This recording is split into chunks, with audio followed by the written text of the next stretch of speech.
Hi there, Daniel. This is Tom Hall-Jones here from Geeky Tech. I hope you're well. Thanks very much for responding to my message on LinkedIn last week with regards to this free SEO video.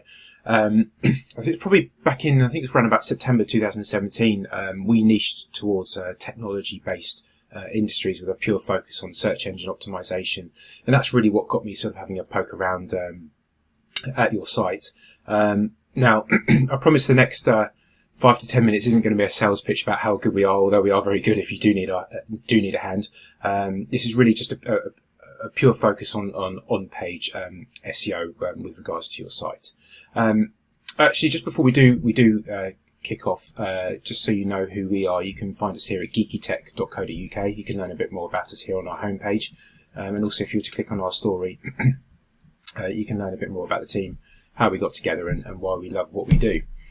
Okay, so as I mentioned, today I'm not going to focus. I'm not going to focus on the design of the site or the coding behind it. I'm purely just going to focus on the on-page SEO. Now, hopefully, I'm not teaching you to suck eggs here. There are really sort of 3 key elements to search engine optimization. I think really Google looks at over 200 ranking factors when ranking a page within their search engine, and I've got no reason to doubt that whatsoever. But really, it comes down to 3 key elements. And the first one is actually ultimately understanding who your target audience is and what keywords or search terms you want your target audience to find you for. Once you understand what those keywords are and those search terms, you then need to implement them onto the page in the right place to make sure that Google or other search engines validate that they should be ranking you for that search term. And that's classed as sort of on-page SEO. And then the third element is making sure you have enough signals, external signals from outside of your website to validate that content. And that's known as trust, credibility, and authority. And where does those external signals come from? Well, they come from backlinks from other domains, or, authoritative backlinks to you. It could be social shares and also direct traffic to your site. And that's classed as off-page SEO. So really, to summarize, it's what is it you want to be found for?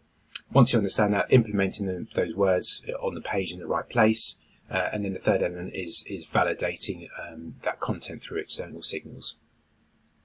Now, just before I do jump in, bit of a shameless pitch. We do actually offer a free keyword review where we actually we look at what you're ranking for, but also we benchmark what you're ranking for against your competitors, and we also do a site audit as well. It's completely free. That there's no obligation afterwards, and it's really a sort of a condensed version of what we do for our pay-for customers. So if you are interested in that keyword review, then please let me know. Okay, shameless pitch over. I'm going to jump straight in now.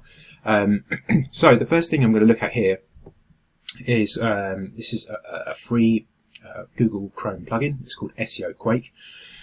And this really sort of just gives you a basic page SEO audit. Obviously, as I mentioned, there's lots of ranking factors that you need to look at. But ultimately, when Google's looking at a page, they're looking at really 3 key things. And that's, one, it's the URL.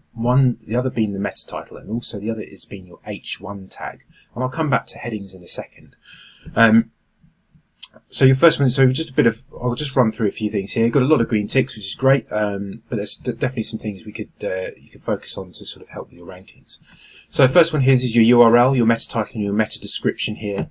And if I put, again, this is very interesting because, and I have seen this here before. So we've got circle CVI there, and I believe. Yep, that's all correct. So this is your URL here. This is your meta title, and this is your meta description. Now, the meta description that's specified here is 69 characters long, and you can see here it's Cardiovascular, MR, and CT post-processing software for Mac and Windows. But when I put you into Google on your home page, and here you are here, and we can just click on that, you can see what we're going to do. I'm just going to copy this, and then we're going to go back to here. We're going to enter this into here. Apologies, I'm just going to put this back in here, circle CVI. And you'll see here that your meta description is slightly different. So I just wanted to make sure that was the correct site, and it is, which it is. So your description here is what can you do with CVI 42, and it's completely different from your meta description that that you've specified here. So what I'm trying to think is probably, here we go. So this is what it's picking up on. It's actually picking up text. So for some reason, it's not picking up on the meta description that you guys have specified. And so what Google does, if it can't find the meta description, it will actually automatically pick up on some text on the page that I think is relevant and just put that in as a replacement.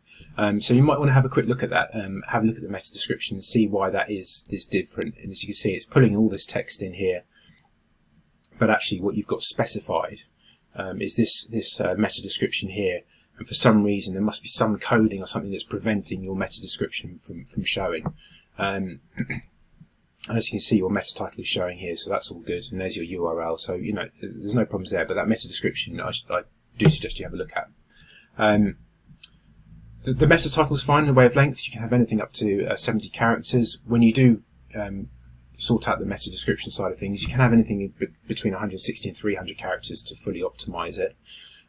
So yeah, definitely have a look at that. Now, one of the things I did bring up in my message to you was with regards to H1. So as you can see here, you've got 10 H1 tags. Now, as I mentioned earlier, when Google is looking at rankings, they only focus on one H1 tag. So you should always have one H1 tag on a page at any one time. And if as an example, I'm going to pick on cardiac imaging solutions as your search term. That's what you want to rank for as a suggestion. If that is what you want to rank for, having it in that keyword search term in your H1 tag and also your meta title can really help with rankings. And on top of that, actually making the meta title and the H1 tag identical can really help, as long as you've got that keyword search term in there. So I highly recommend definitely have one H1 tag with the search term that you want to rank for. Make it the same as your meta title. Make sure it's below 70 characters, and that can really be a benefit. I'll just carry on scrolling down just to see what else we've got going on here. Yeah, so no XML sitemap, no robots.txt. These are two files that you should have. Now, with the robots.txt file, this is a file there. I don't know what CMS platform that you're using, but you'll know that there's quite a lot of in the background other web pages that you don't want to have ranking. And for instance, if you have a WordPress, you have a lot of users and things in the background that you don't want to have ranked. So you can actually add that to your robots.txt file. Basically, say to the Google crawler, don't crawl these pages because they're not relevant to the site. Just crawl the important pages. On top of that, actually having the XML sitemap is really useful as well. So the sitemap's there to say what pages you've got, but also at the same time, if you make any changes to any pages or you remove a page, upload a new page, that gets automatically uploaded to the sitemap if you have the automatic function. And then what that does, that alerts Google to any changes that you've made. You can also add your XML sitemap to Google Console. And again, having it added to Console, as an example, the console can actually pick up if there's any errors. So, if you had a mobile page that's suitable for, the phone or an iPad, it could alert you to any issues with the page layout, and then you can go off and rectify it accordingly. So I highly recommend having an XML sitemap, robots.txt file, for sure. And very quickly, just one other thing here. This is with regards to alt text. Now, alt text is another opportunity for sort of boosting the page with regards to keywords. And in this instance, I'm going to just use a different tool here. This is called Alt Tester. And as you can see, if I hover over images here, there's no alt text specified. And what the alt text is just a block of text that appears when you hover over an image. That really, it's really there for the visually impaired, so they can identify what that image is about. But also, it's a fantastic opportunity to actually have the keyword that you want to rank for. So cardiac imaging solutions. If you have that in your some of your alt text, but also your alt description as well. And on top of that, actually having the name or that keyword within your image file name can all really help with rankings. Obviously, you've got to be careful. You've got lots of images on the page. You want to go too keyword heavy, but you can have synonyms, variations of that, and that's something that we can help with further down the line. And as you can see, this one does have it, but it's just called circle logo png.png. So these are the kind of things that's your logo there. And again, these are all missing, as you can see, all down here, and then you've got some here as well. So yeah, highly recommend looking at the alt text. Okay, now I'm gone over my 10 minutes, but there's something else I really would like to show you. So that's really it with regards to the on-page SEO. Just quickly, I'm going to jump to another tool. This is really interesting stuff. And this is to do with keywords. This is a paid-for tool. It's called Key Search. We use numerous different tools when we're doing our analysis. And different tools bring up different keywords, and that's why we use a number of different tools to get an overall picture. But I'll just talk you through quickly what's going on here. So this here is the number of keywords you're currently ranking for on Google, so from positions 1 to 100. And these are all the search terms here that you're currently ranking for. And I'm sure there's a lot there that you're familiar with. This is the search volume, so number of searches carried out per month on Google at any time. All sensible numbers, not huge numbers, but there's some good volume there. And this here is a cost per click. So if you were to run a Google ad against those certain search terms, this would be the cost per click in dollars and cents. So cardiac MRI software is going to be $9.12 there. And this here is your position. So this is your ranking position from about 24 hours ago. And as you can see, you've probably got about 10 search terms within page 1 of Google. So position 1 to 10 is page 1.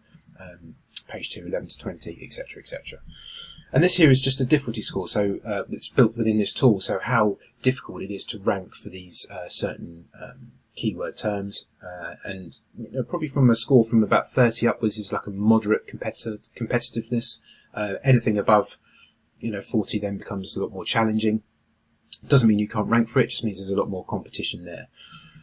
Now moving across here, now I've just selected CVI software, which we've got here, and we've got you ranked at position 4 from across here. But if we move across to this section here, this is live. So this is live search engine results page analysis. And as you can see here, actually you're at position 5, so your home page is here. And just briefly, just to talk to you about these metrics, I'm not going to go in any depth now, but this is your page authority, domain authority, Moz rank, and the number of links to the page, and you can see your stats here, and that's really referred to the the authority of your site to do with the external links, so your off-page SEO. And this here is whether that keyword is in the meta title, meta description, or the URL. Obviously, some of those factors that we spoke about a little earlier. If that's a search term that you really want to rank for, adding it to your meta title, meta description, and having maybe a landing page for CVI software as the URL can really all help with rankings. I could waffle on, so I'm going to stop there because I've gone over my 10 minutes. I do apologise. Look, I hope you found this video useful. If you are interested in the free keyword review, please don't hesitate to let me know, and then we can book in a call for half an hour so I can understand a bit more about what you guys do, who your competitors are, and I can go off and do my homework. And again, if you've got any questions about the video, then please don't hesitate to come back to me. I'll speak to you soon. Cheers.